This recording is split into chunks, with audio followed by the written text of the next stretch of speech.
My name's Audrey and today I turned 30 years old. I want to tell you all about how I became a millionaire because of two very greedy people. They say what goes around comes around. I first met my husband Gavin on a work trip our office organized. We both led different departments and had never crossed paths before. The trip had lots of activities like games and sports. During a volleyball game, I got hurt and sprained my ankle. Gavin was quick to help me, carrying me to get first aid. I thought he was really kind and wanted to get to know him better. After the trip, I reached out to him and asked if he wanted to go for coffee. He said yes, and we met up at a local cafe. During our date, we talked about the trip, our interests, and our families. I realized we had a lot in common. We liked the same sports, TV shows, and hobbies. Gavin told me about his family, especially his strong bond with his mother, Meg. He mentioned, "I've always been really close to my mom. We make sure to visit each other at least twice a week." "That's nice that you're close to your mom. What about your dad?" I asked. Gavin responded, "He actually left us a few years ago, and we don't really keep in touch." "I'm sorry to hear that. Is everything okay between you two?" "It's complicated, Audrey. Let's just say things didn't work out." "What do you mean by didn't work out? He's your dad, not your boyfriend." "Yeah, it's just, he wasn't very supportive, so my mom and I decided to part ways." "Was it because of financial reasons or emotional ones?" "You know what? Let's talk about something else," Gavin interrupted. "Oh, sure, I'm sorry. I didn't mean to pry. I just want to get to know you better. We can change the subject," I replied. I didn't dwell on it and figured it was a sensitive topic for Gavin. I believed that as we grew closer, he would open up more about his past. In the following weeks, we continued to meet, sometimes even during work. I started having lunch with him every day. Over a few months, we became very close, and our relationship started becoming serious. I knew Gavin's birthday was approaching, so I decided to plan a surprise party for him. I asked our friends to help with organizing and creating the guest list. Since Gavin was close to his mom, Meg, I thought it would be nice to invite her too. I debated inviting his dad, considering their relationship was unclear to me, and ultimately decided against it. The day of the party arrived, and after setting up decorations and preparing food, guests started arriving, eagerly awaiting Gavin's entrance. Just before Gavin was due to arrive, I noticed a well-dressed middle-aged woman heading towards the door. She wore a fancy green evening gown and carried a designer handbag. I approached her and introduced myself. "Hello, I'm Audrey. You must be one of Gavin's close relatives. It's nice to meet you." "How do you know Gavin?" Finally, someone with manners. "I'm Meg, Gavin's mother, and yes, I'm the most important guest here. He's my son, you know." "Of course, Meg. I didn't mean to offend. Gavin speaks so highly of you. Please come in and make yourself comfortable." "Well, I should hope so. I practically raised him all by myself. I hope you've done a decent job planning this party." "I've put in a lot of effort, and our friends have been a great help too. I hope you enjoy it," I replied calmly. "We'll see about that. Just make sure you don't interfere with my time with Gavin. He's my son, after all," Meg retorted sharply. "Of course, Meg. I wouldn't want to come between you two. Gavin values his relationship with you, and I completely understand that," I reassured her. Despite my efforts to appease her, Meg didn't seem impressed. She started loudly criticizing the decorations and began insulting some of the other guests at the party. Despite Meg's behavior, I remained composed and continued to show her hospitality, hoping she would eventually approve of me. When I heard Gavin's car approaching, I went outside to greet him. The surprise party went smoothly, and Gavin was genuinely happy with the effort I had put in. We enjoyed cutting the cake and exchanging gifts. During the party, Meg insisted on being next to Gavin in all the photos, even those with just Gavin and me. She also boasted that her gift was the best and confidently predicted Gavin would love it. I was surprised when Gavin didn't intervene or stop Meg's behavior. Instead, he accommodated all her requests and ensured she was always by his side. When it was time for dinner, everyone took their seats at the dining table. Gavin stood up, thanking everyone for coming to his birthday celebration. He mentioned he had an important announcement and was glad everyone was there. Suddenly, Gavin knelt down and pulled out a ring, asking me to marry him. I was thrilled and tearfully accepted amid cheers and congratulations. However, I noticed Meg had quietly left the table. Confused, I brought it up to Gavin. "Babe, your mom left the table. Is everything all right? We should find her and get her blessings. She'll be upset if we don't." "But why do we need her blessings? It's our decision, isn't it?" "You don't understand. I'd always discuss important decisions with my mom. We're really close and I value her opinion." "I understand she's important to you, but shouldn't we make decisions together?" I gently questioned. "Of course we do, but I can't just ignore her. She means a lot to me. Can we please find her and talk to her about giving us her blessings right away?" Gavin insisted. I was worried about how dependent Gavin seemed on his mother's approval, but I loved him and wanted her acceptance. We searched the house but couldn't find her. Eventually, we discovered her sitting quietly in the backyard. We approached her to ask for her blessings, which she reluctantly gave when Gavin insisted. "Mom, I'm sorry I didn't talk to you before proposing to Audrey. It happened in the moment, and I thought it was right," Gavin explained. "Well, Gavin, you always discuss big decisions with me. I felt a bit left out this time," Meg replied with disappointment. "I know, and I didn't mean to upset you. I planned to talk to you the next day, but the surprise party changed everything," Gavin tried to explain. "I understand it was unexpected, but you should have found a way to talk to me before making such a big decision," Meg insisted. "You're right, Mom. I should have found a way. I got carried away with the excitement, and Audrey has been incredibly supportive. I wanted to show her how much she means to me. I can see how much you care for her, Gavin. Just remember to keep me in the loop, especially for important decisions." "I promise, Mom. I'll do better at keeping you informed. You're a crucial part of my life, and I want you to be part of Audrey's and my journey together." "That's all I ask, dear." Feeling uncomfortable overhearing their conversation, I decided to step away, though I knew I wasn't eavesdropping. As I turned to leave, just a few steps away, I couldn't help but hear Meg criticizing me. She said I wasn't good enough for Gavin, and that I was only interested in him for his money, adding that I wasn't even beautiful enough. Despite her hurtful words, I chose to ignore them and carried on. Over the next few weeks, Gavin and I began planning our wedding. Meg didn't offer any help with the preparations but insisted on making decisions, like my wedding dress. When I expressed my desire to choose my own dress, she threw a fit. She also met with me several times to insist I pay more than half of the wedding costs, claiming I was lucky to marry Gavin and should contribute more financially. I didn't let these incidents affect me too much, hoping Meg would warm up to me after the wedding. Finally, on my wedding day, I was in my dressing room with my bridesmaids and mother, getting ready in my beautiful white gown. Everyone around me complimented how stunning I looked. I heard a knock at the door and was surprised to see Meg walk in wearing a white wedding dress. "Why are you wearing a wedding dress today?" I asked. "It's my son's wedding day, and it's the most important day for me," she replied. "I chose to wear this dress to emphasize my role as the mother of the groom. I understand it's a big day for you, but traditionally, the bride wears white. It might overshadow Audrey," I gently pointed out. "Well, that's not my concern.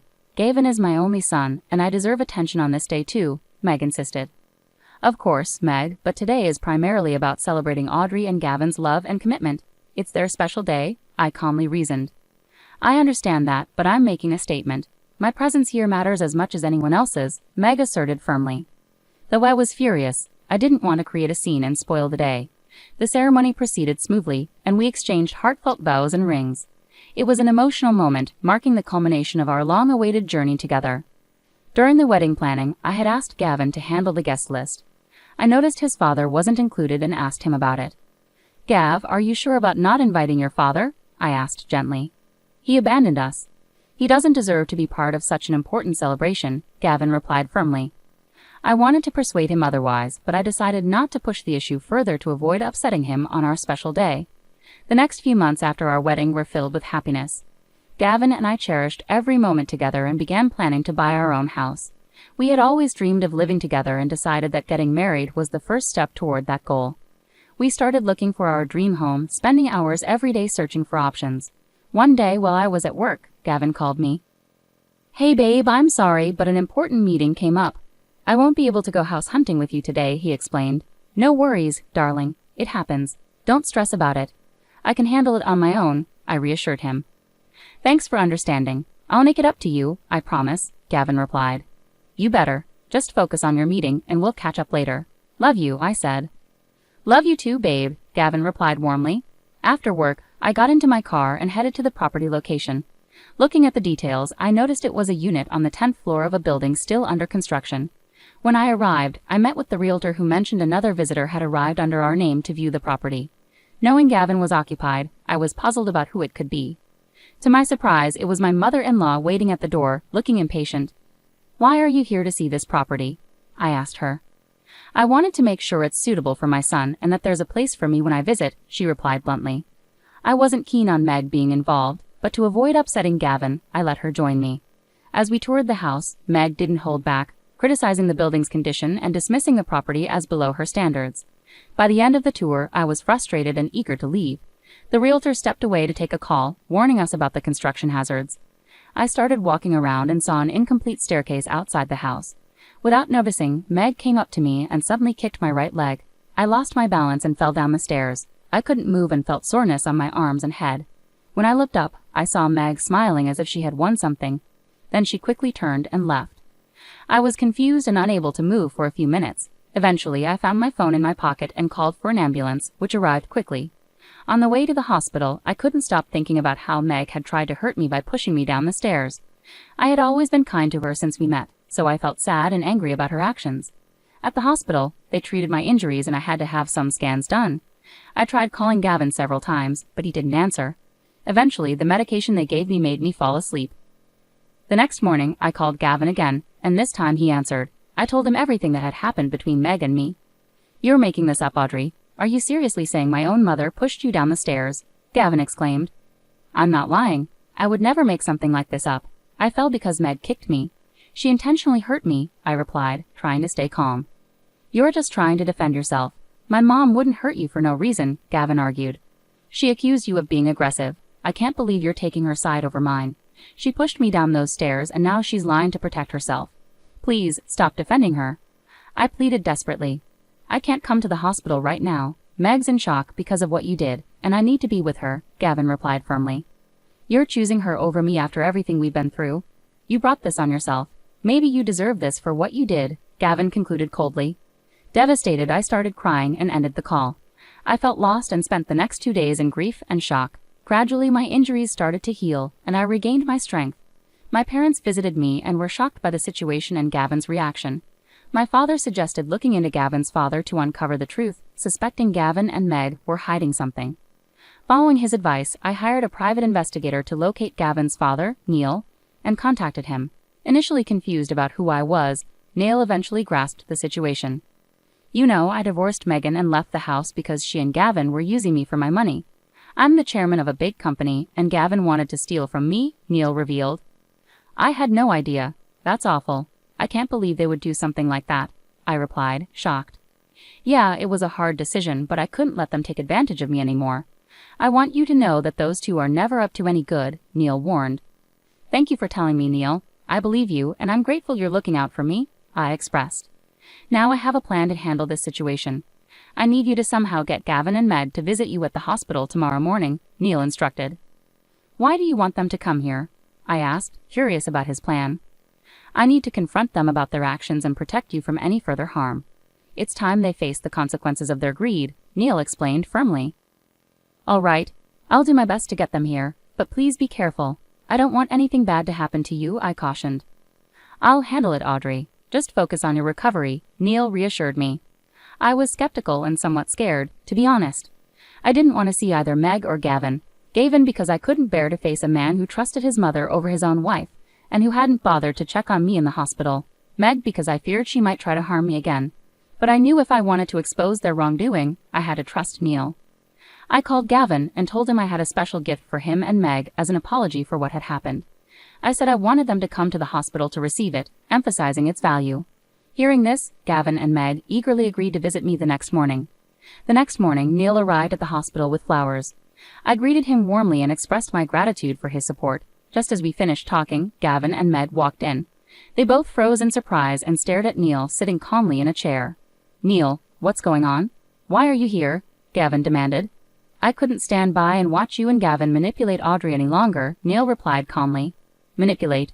We haven't done anything wrong. She's the one causing trouble," Meg interjected defensively. "That's not true. Audrey has been through a lot because of both of you. It's time to put an end to this," Neil asserted firmly. "Dad, you're messing everything up. Audrey and I love each other," Gavin protested. "I divorced your mother because of what you were doing. You were trying to take advantage of me and my company. I was simply trying to protect my own future," Neil explained. "Dad, you never supported me. You know that. I wouldn't have given you anything you asked for, yet you still tried to transfer my company into your name behind my back," Gavin argued. "I don't want Audrey to go through the same ordeal. I have something here to ensure that doesn't happen," Neil declared, handing Gavin some papers. "What are these?" Gavin asked. "Divorce papers. Gavin, so Audrey can finally be free from the toxic influence of both of you," Neil revealed calmly. Meg and Gavin were stunned. They started arguing loudly with Neil, pleading with him to reconsider. Neil stood firm, telling them they deserved the consequences of their actions for trying to harm someone innocent like me. He then called hospital security to escort Meg and Gavin out of the room, and they were removed. I had been through a lot, but finally, I had my justice. Neil and I maintained a strong friendship from then on.